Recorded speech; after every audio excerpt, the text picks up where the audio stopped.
は、20分かけまして、こちら皆さんの世代を中心に案内させていただきますので、ここでまた到達していただきます。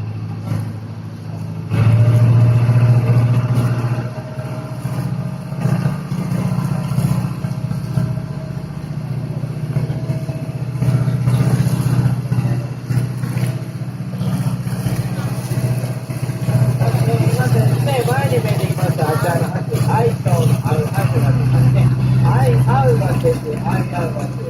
こちらの橋はですね、竹内力さんが、務めております。手紙の帝王という映画がありますけれども、そちらの映画によると、橋の上のシーンがあるんですね。このシーン、使われると思うんですけども、そちらのシーンに撮られているのがですね、この愛合う橋の橋の上なんですね。そして次に目に来ましたのが、サザエモン橋です。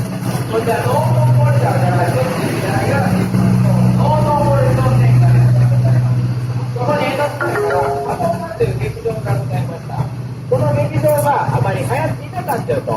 そこで彼女のサザエモンという